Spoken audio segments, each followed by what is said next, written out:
Assalamualaikum warahmatullahi wabarakatuh. Apa kabar semua? Semoga kita semua dalam keadaan sehat walafiat dan terhindar dari COVID-19 yang saat ini sudah sangat-sangat banyak sekali. Hari ini kita akan mempelajari mengenai persamaan termokimia dan jenis entalpi reaksi. Untuk yang pertama yaitu untuk persamaan termokimia. Persamaan termokimia ini sebenarnya sama saja dengan persamaan reaksi kimia pada umumnya, namun yang membedakan di sini adalah adanya tanda delta H pada akhir atau pada ujung setelah persamaan reaksi.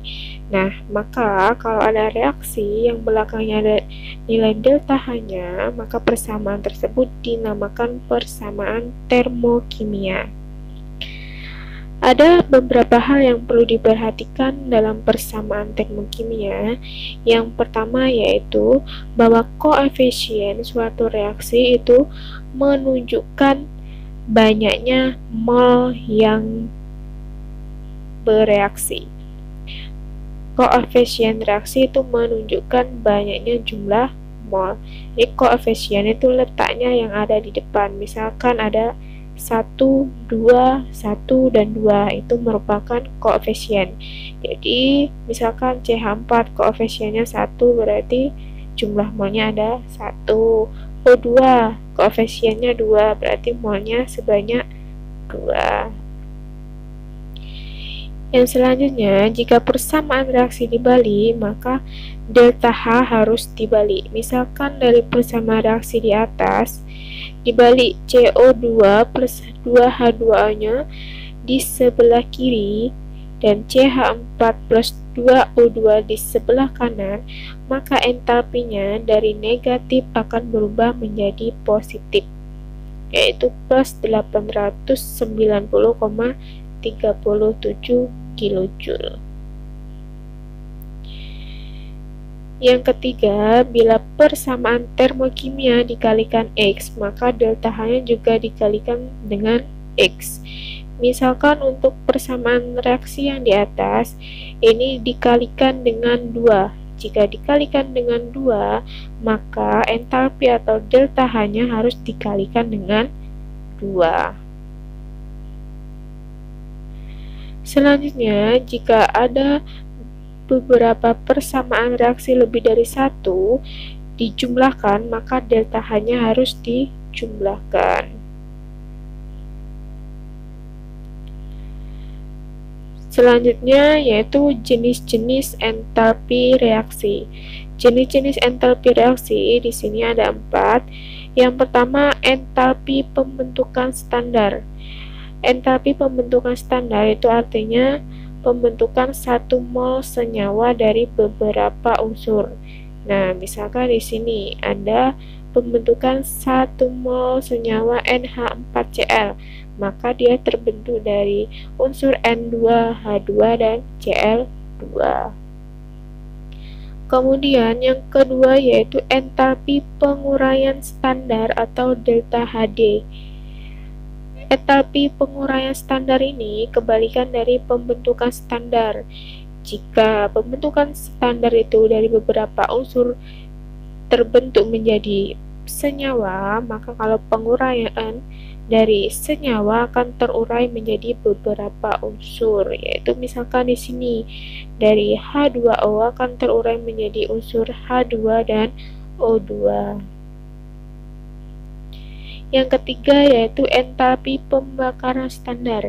Yang namanya pembakaran, maka reaksinya akan melibatkan O2. Jadi kalau pembakaran selalu ditambahkan dengan O2 dan hasilnya selalu CO2 dan plus H2O. Itu merupakan ciri dari pembakaran. Kemudian yang keempat, entalpi pelarutan. Entalpi pelarutan, misalkan di sini dari pelarutan garam dapur NaCl dalam bentuk solid, artinya garam dapur dalam bentuk padat, kemudian dilarutkan, maka dia akan berbentuk larutan NaCl aqueous. Aqueous itu artinya larutan. Sekarang ada rumus untuk menentukan kalau reaksi ini berdasarkan entalpi pembentukan standar, di mana delta H-nya yaitu jumlah atau sigma dari delta HF produk dikurang dengan jumlah atau sigma dari delta HF pereaksi. Di sini langsung ke contoh soal. Diketahui entalpi pembentukan CH4 nilainya sama dengan min 75 Kj per mol.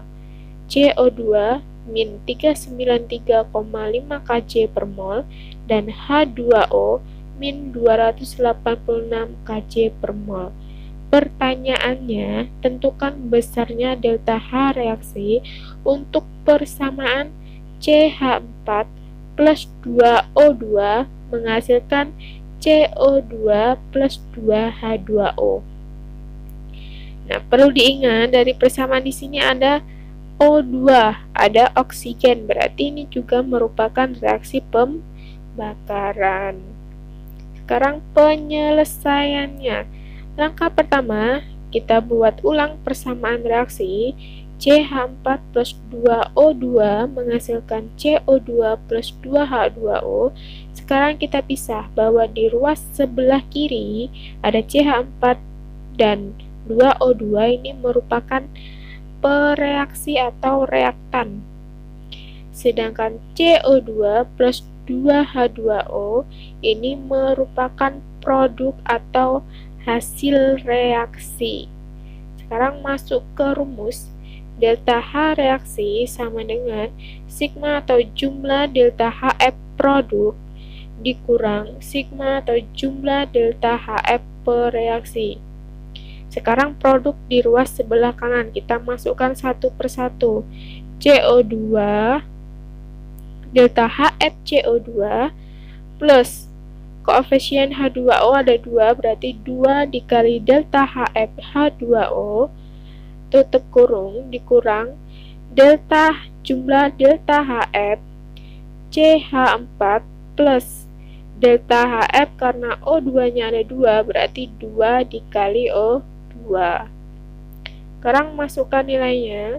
Delta HF CO2 nilainya adalah min 393,5 plus 2 dikali delta HF H2O, berarti 2 dikali min 286 tutup kurung dikurang jumlah dari delta HF CH4 itu min 75 plus delta HF dari 2 dikali O2. 2 O2 perlu diketahui bahwa nilai dari entalpi pembentukan O2 itu nilainya sama dengan 0. Jika di soal tidak diketahui nilai delta HF-nya, maka nilainya itu sama dengan 0. Sekarang kita hitung min 393,5 ditambah 2 kali min 286 dikurang min 75 plus 2 kali 0. Karena 2 kali 0 itu sama dengan 0, maka ruas sebelah kanan jumlahnya plus 75. Maka delta H reaksi keseluruhannya yaitu min 890 Kj atau kilojoule. Jadi, delta H pembakaran metana nilainya sebesar min 890,5 kJ per mol. Oke, itulah pembelajaran kimia hari ini. Sampai bertemu di pertemuan selanjutnya.